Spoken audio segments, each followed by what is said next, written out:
எனக்கு என்னன்னா, சாங் பண்ணறத விட, நெறைய கேரக்டர்ஸ் பண்ணணும். நெறைய ஃபேமிலி கேரக்டர் அந்த மாரி பண்ணணும் தான். பட் அந்த மாரி ஒரு ஆஃபர் இன்னும் வரல எனக்கு. கண்டிப்பா அந்த மாரி வந்துச்சுன்னா, எனக்கு ரொம்ப சந்தோஷமா இருக்கும். ஓகே. இந்த கிளாமர் எல்லாம் சரி அந்த டைம்ல தெரியாம நம்ம பண்ணி முடிச்சாச்சு.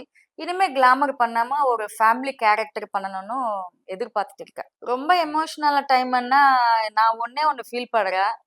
ஆ என் வீட்ல வந்து நான் பெண்ணா பொறந்ததுக்கு என் பாட்டிக்கு சரி, என் குடும்பத்துல வந்து யாருக்கும் வந்து ஒரு நல்ல செய்தி செஞ்சது கிடையாது. ஒரு நல்ல விஷயம் நான் பண்ணது கிடையாது.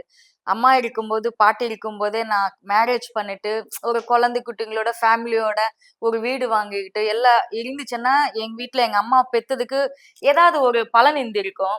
அவங்களுக்கு அந்த சந்தோஷத்த நான் காட்டலையே! நான் நினைப்பேன், இதுக்கு மேல நாம எந்த சந்தோஷத்த யாருக்கு காட்ட முடியும்? யாருக்காக சம்பாதிக்கணும்? யாருக்காக வாழணும்? அந்த மாரி ஒரு மைண்ட் செட் ஆயிடுச்சு.